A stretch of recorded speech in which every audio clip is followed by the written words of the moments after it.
time is for real. Winter settled in.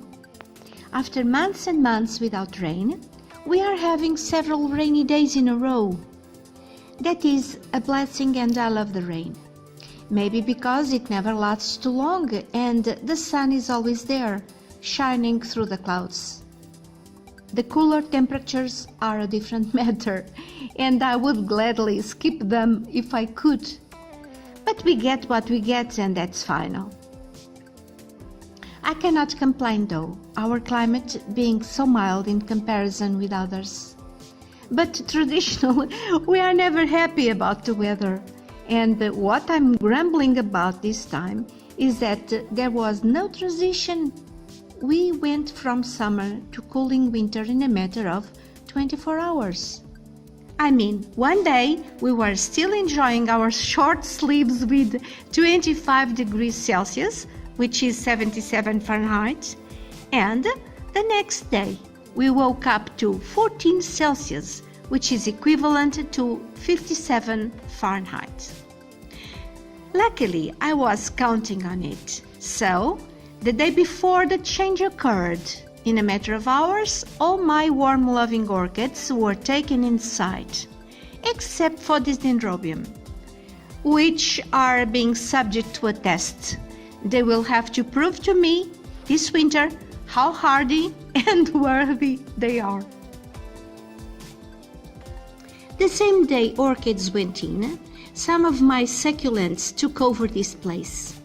Most of them are quite hardy in terms of temperature, as long as we keep them fairly dry.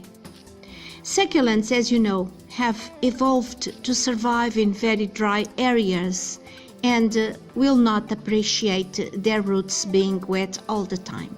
So I took some of them to be sheltered here from the rain, as all the sunny spots under the other porch have already been taken.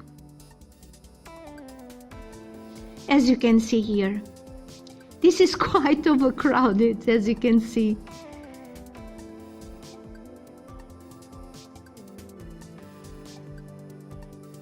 I got plenty of new succulents this year. I still have some more in an open air situation.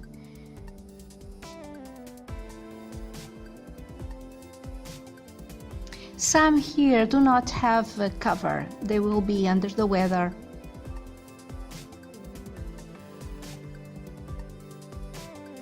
Here,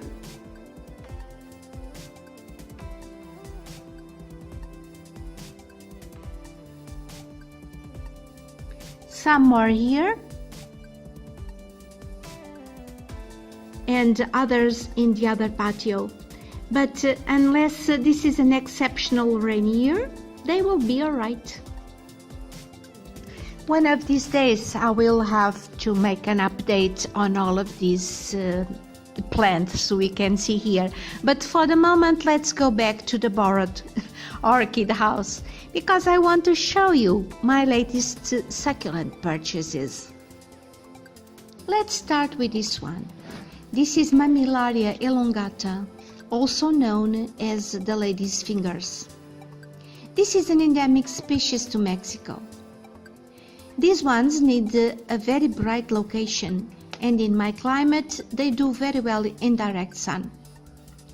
They get bronzed in strong light, which encourages flowering and heavy spine production. Although they are warm-loving plants, they also need a cooling period in winter to encourage better flowering next season. Anyway, they are hardy as low as at least -5 Celsius, which is 23 Fahrenheit. But they have very wet sensitive roots. They rot easily, so they must be kept dry in the winter. And that is why I brought this plant here, where it gets the sun but no rain.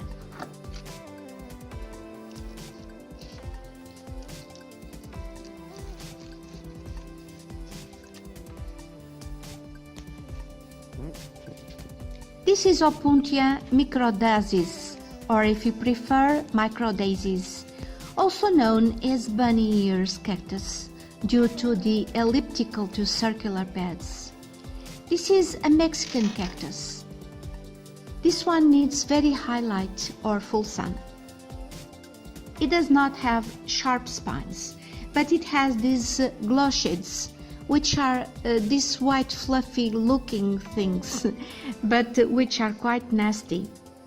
And they get easily stuck in our fingers and can cause irritation, so we must be careful with it.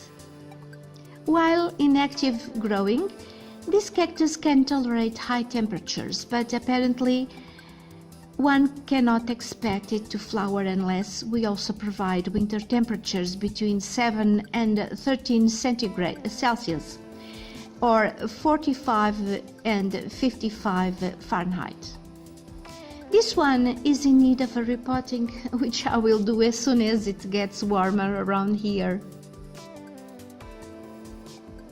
This one is still very small, but it will grow rapidly once I repot it into a larger pot.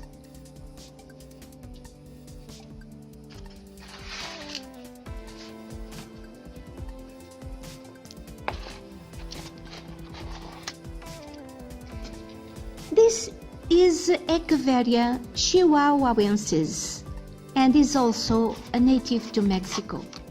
She's so beautiful, isn't she? Very compact but not very large.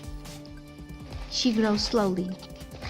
These fleshy leaves are silvery color. They are arching upright and the fine points are edged in red. Indeed, a lovely plant.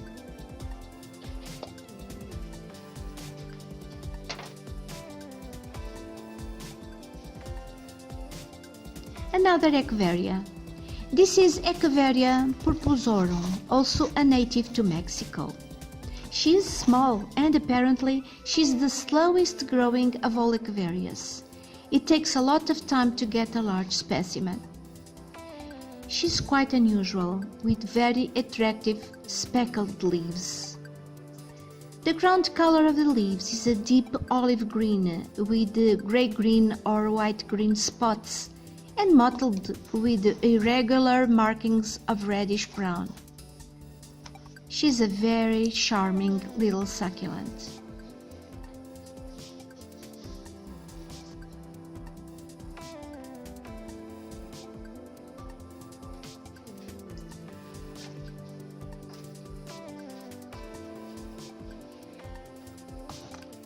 Next one is a warty green rose.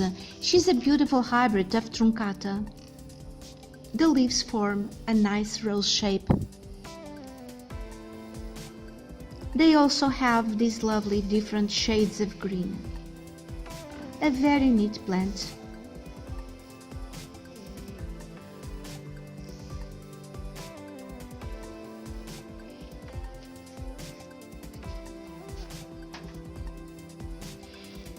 Some more warriors. They come from South Africa, all of them.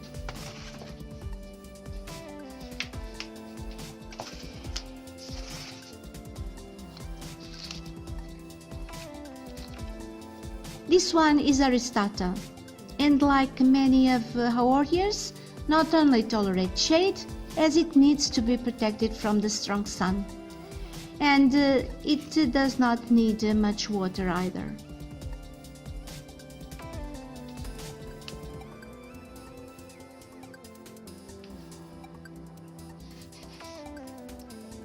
This one is Aortia fasciata. The triangular shaped leaves are green with narrow white crested strips on the outside. It's a very lovely plant. This one is desperate for a repotting. When I bought it at the shop, she was bare rooted. She had just dropped from the shelf. But I brought it anyway, and I just asked them to throw a bit of dirt in the pot. I said it was enough because I intended to repot it as soon as I got home. But when I got here it was so cold, I decided to repot it properly later on. But she looks okay. And another plant, this is Stapelia lepida, and she is in bloom. One of the flowers has opened, the other one is still in bud.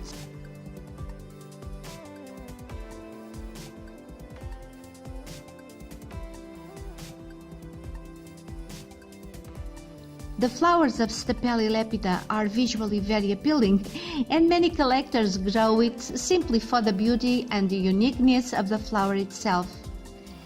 These flowers have a special smell, and that one is not pleasant for us humans. They smell like rotting flesh. However, this smell is part of the strategy this plant uses to attract pollinators, mainly flies. The flies find the odor very attractive, and they lay their eggs on the flower, convinced that it is a corpse that will provide food for their newly hatched larvae. However, the poor pollinator is deceived, and instead he has wasted valuable energy and deposited eggs that will not survive. Well, that's life. One gains, another one loses.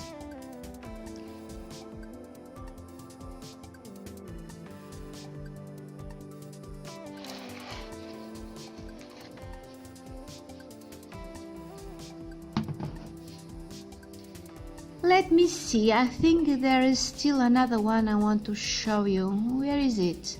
Oh, there she is. She's so small. This one is a cutie, but I have no idea what it is, except that it reminds me of a hedgehog.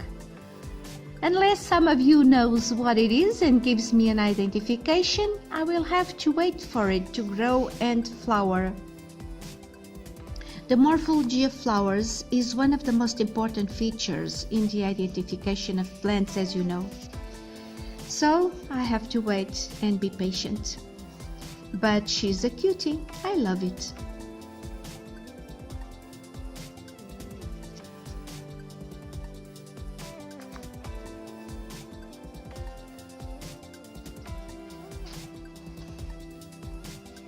Well, this is it for today. I hope you have enjoyed it. I'll see you in the next video. Bye!